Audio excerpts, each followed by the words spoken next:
All right, here we are, only 8 days to go. Tonight, Herschel Walker, Dr. Oz, Senator Ron Johnson, they will all join us straight ahead. These races will likely determine the balance of power in the U.S. Senate, and it absolutely matters to all of you. Plus, we will bring you the latest polls, analysis, as now Republicans continue to surge all across the country. Now, even Washington State is very much in play. That Senate race, look at this right here, is a statistical tie. Real Clear Politics just moved it into the toss-up column. But let's be clear, the only thing that does matter is what happens on Election Day. So take nothing for granted. That means everybody has to vote. Everybody has to participate. Now, still at this point, Democrats, they are looking increasingly desperate. And as per usual, and as we predicted, they are attempting to scare you, the American people, with the same old lies and smears that we see every single election year. I said at the very beginning of this election year, the Democrats, they have nothing positive to run on. That has not changed. They will run on three things, I said. One, January 6th, I hate Donald Trump. That has fizzled. The Dobbs decision, and that in many ways has backfired since so many Democrats want zero restrictions on abortion, meaning that they support abortion up until the moment of birth. That is quite out of touch with most of the American people. Number three, you know the drill, according to them. Republicans, you are racist, sexist, homophobic, xenophobic, Islamophobic, transphobic. You want dirty air and water. You want to throw granny and grandpa off a cliff. And you want deep cuts. You want to eliminate Social Security and Medicare. Of course, none of that is true, but after 2 horrific years under the most incompetent president and Democratic Party in history, this is all they have left. There's nothing in their playbook. So now, as Politico rightly points out, Democrats are turning to the anointed one. He's back, and they're trying to hope and pray that he can help drive home their lying, dishonest narrative and save them from a midterm shellacking. Take a look. They want to gut Social Security and Medicare and then give some more tax breaks to the wealthy. And the reason I know that's their agenda is, listen, that's their answer to everything. If there was an asteroid headed towards Earth,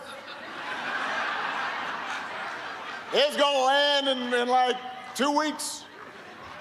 If you went in the Republican caucus and you said, what do you want to do? Well, we need a tax break for the wealthy. That's going to help. And if that asteroid was headed towards Earth, you'd blame Donald Trump and say he sent it. Anyway, Obama's lying. There's not a single Republican candidate planning to cut Medicare or Social Security, not one.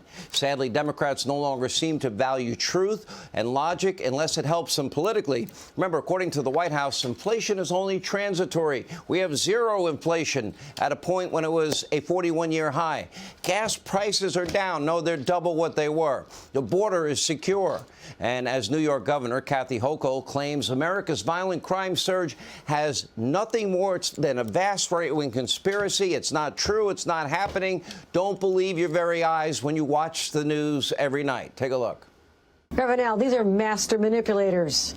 They have this conspiracy going all across America to try and convince people that in democratic states they're not as safe.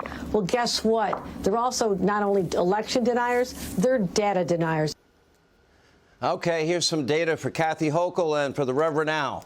For last year, New York City recorded the single highest murder rate in a decade, the most shootings in 15 years. Carjackings, Governor, they're up over 200%. Major crime is up 36%. Retail theft, because you don't arrest people that steal less than $1,000, that's surging like never before. It's not just New York either. Crime is spiking almost everywhere. Democrats are in charge. As a matter of fact, 11 of the 15 deadliest places to live in this country are totally run by Democrats, not by Republicans. So make no mistake, the left and their defund, dismantle, no bail movement has wreaked havoc on major cities and towns all across the country. And that brings us to the horrific attack on Speaker Pelosi's husband, Paul. According to reports, he was assaulted with a hammer inside his own home by an intruder, quote, looking for Nancy. The assailant, we now know to be an illegal immigrant, is a hyper-paranoid, pro-nudity activist who allegedly lives in a storage shed and believes in QAnon conspiracies. And attacks like this, by the way, they should never happen. We believe in law and order as conservatives.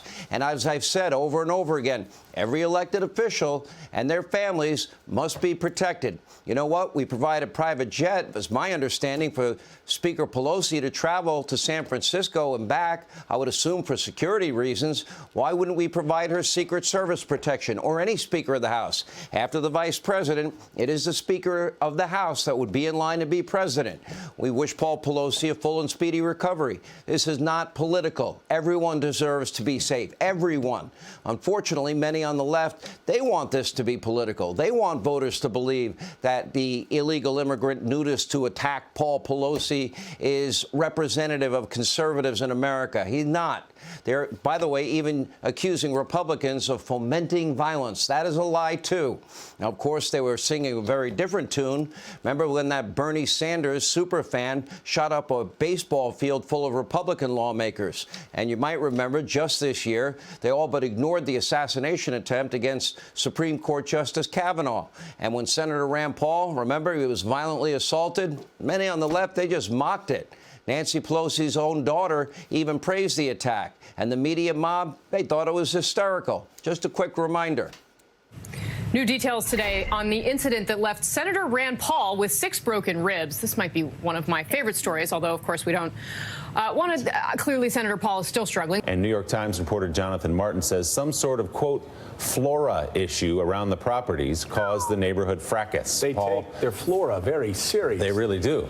The singer said on social media, quote, "I'll say it again, if I ever meet Rand Paul's neighbor, I'm going to hug him and buy him as many drinks as he can consume."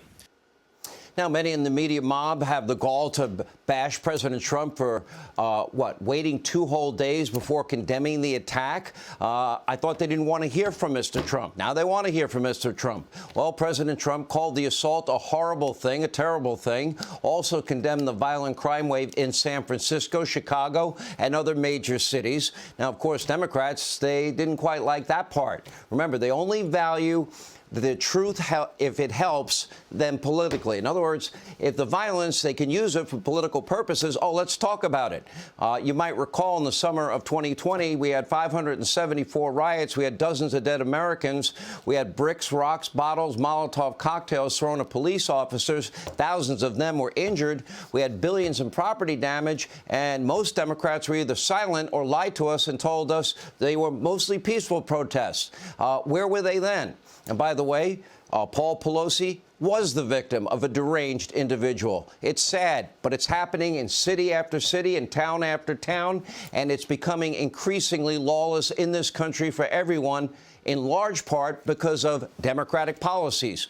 When you stop prosecuting crimes, when you let violent felons out of jail, when you prevent the federal government from deporting illegal immigrants, when you excuse away violent riots like we saw in the summer of 2020, when you believe in defund and dismantle police departments, when you demoralize police, when you come up with these idiotic no bail laws, guess what? Crime goes up in communities and towns and cities, and people suffer.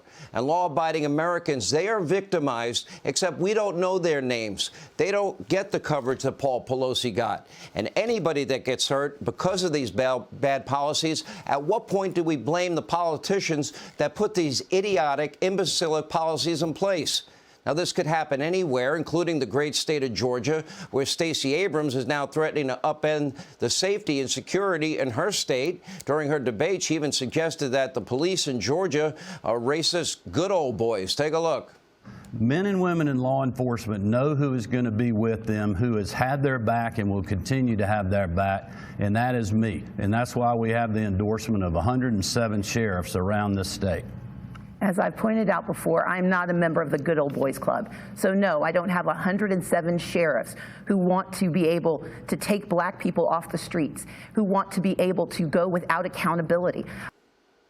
Stacey Abrams, she's not telling the truth. But again, Democrats, they don't value the truth. Hey, Sean Hannity here. Hey, click here to subscribe to Fox News YouTube page and catch our hottest interviews and most compelling analysis. You will not get it anywhere else.